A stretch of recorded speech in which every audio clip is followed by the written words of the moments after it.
Okay, so we got to play Halo Infinite this weekend, a game that has existed in my head rent-free in the form of a few ambiguous trailers since 2018. So for me, it's been a very surreal weekend. I was able to be a 2K Andy on Twitch for a while, which was absolutely unreal. But you're not here to listen to me talk about my weekend. The main purpose of this technical preview was to gather data and feedback, and I wouldn't be a good Halo fan if I didn't uphold my part of the deal.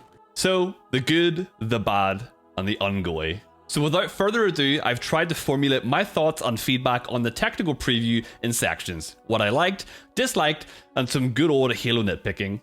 This is my letter to 343. Starting off with the graphics. I really like the visual style Halo Infinite has. And I plan to make a whole in-depth video about how it feels like the evolution of Halo 3's graphics. It has this incredibly crystal clear feel which allows for really nice awareness. Something that I wouldn't trade for true next-gen graphics. Halo 4 had stunning realistic graphics, but lots of light wrap and contrast and glare can feel a bit blinding after a while. Halo Infinite has found a nice middle ground between realistic lighting and crystal clear graphics. Nothing too blinding or dark. It's hard to explain in a single paragraph, so I'll leave it at this and make a whole video on the matter later on. Stay tuned for that. Maps. The 3 maps we got to play in the technical preview were all top-notch. Visually stunning with Bazaar absolutely taking the cake. Again, a perfect evolution of classic Halo 2 energy. It's hard to tell how well they flow without fighting real players. I unfortunately missed the PvP window as it only lasted for like 2 hours at 3 AM for me, so hopefully in the next flight, UK players don't get absolutely ruined by the American schedule. Sandbox and general gameplay. When it comes to the Sandbox, Halo Infinite doesn't shy away. We've got a plethora of new weapons with a handful in this first flight. 343 have really thought outside of the box with some of the new weapons in Halo Infinite, most notably the Ravager and the Heatwave. It really spices up the gameplay when you can shoot an area of effect pool of plasma fire stuff to block power positions, or to halt the enemy team from nabbing power weapons if your team isn't set up properly. There's just so much you can do with this simple mechanic. 343 have answered the Spartan abilities problem in Halo Infinite with equipment, and my god does it work well. I enjoyed all the equipment, but you know I'm dropping anything and everything at the first sight of a grapple shot. You can't thrust slide into battle like a maniac. The sprint and clamber are toned way back, with sprint only giving a 9% speed increase. The maps are designed specifically to make clamber not as powerful as it once was. There are lots of ledges that you just can't quite make with clamber alone. You'll need to find the closest nearby Amazon delivery box and jump from that into a clamber. Currently, the fastest way to move around the map is by sliding down inclines for a pretty substantial speed boost, which will create a nice movement skill gap once people get the handle of it. Not to mention that strafing in Halo Infinite is absolutely brutal due to the fast acceleration. There's a few things I didn't like, but I'll get to that later. I believe gameplay is Halo's strongest pillar, so this really enforces my confidence for Halo Infinite. A huge dub for Halo fans. Sound and music. Music has always been the biggest cornerstone of Halo since its inception, and Halo Infinite does not disappoint. The music takes flavors from the most iconic tracks from Halo. It's better if I just show you.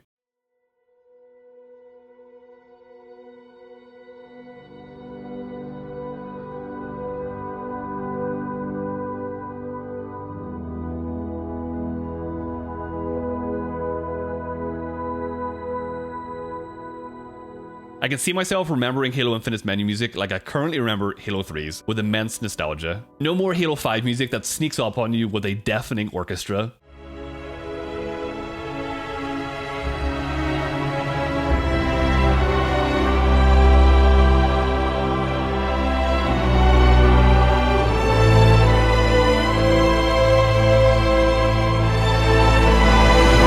Aside from the music, let's talk about the sound. The sound design in the technical preview was immaculate. The crispy melees, the grapples crunch as you reel an active camo from your teammate's grasp.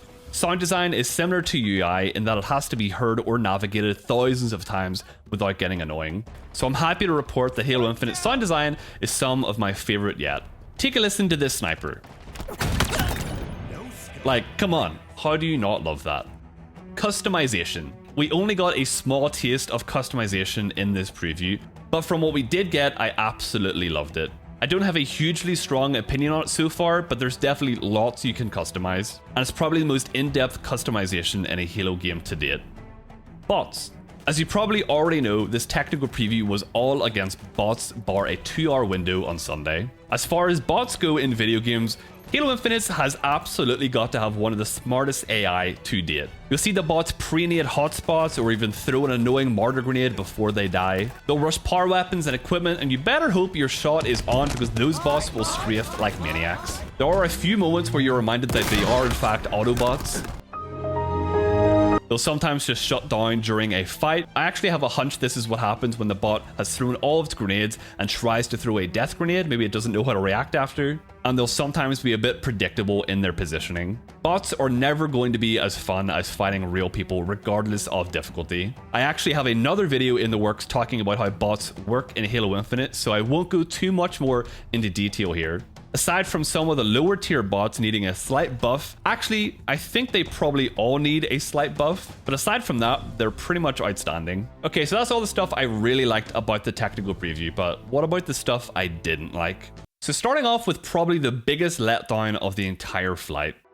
No player collision. Currently in Halo Infinite, you can sort of phase through players. Kind of feels similar to Minecraft where it will push you around a bit. I'm not sure why this is the way it is. But jumping off your teammates' heads to get to... jumping off of a teammate's head to get to some ledge or something is a quintessential Halo feature. And it just feels wrong to walk through people. Makes the whole game feel like a less solid experience. And I really hope this is something they revise for launch.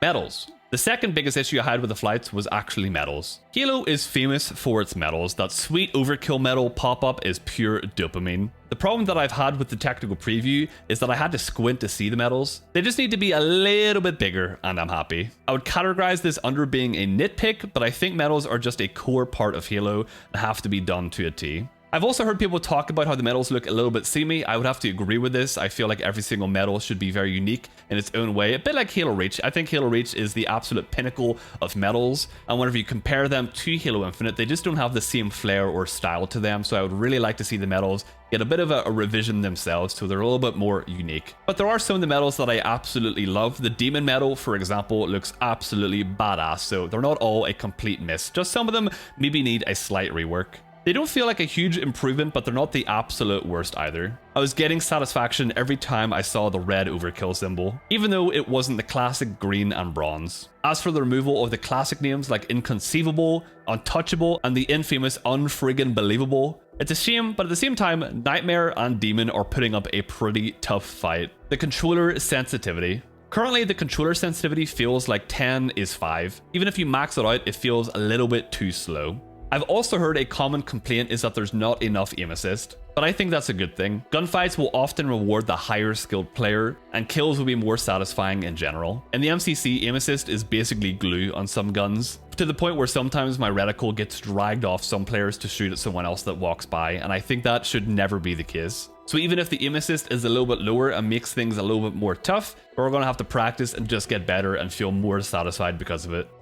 Now, I'm sure others would classify this as a nitpick, but to me, the sniper is Halo. I find sniping in Halo more satisfying than any other game, and it's not even close. But the sniper in Halo Infinite just ain't it, chief. Don't get me wrong, it looks great, it sounds perfect, but it's just way too zoomed in, and it has a very slight delay which messes with my years of muscle memory. It also has a strange inconsistency when firing from the hip. I think the hitboxes for the sniper could be a tiny bit bigger.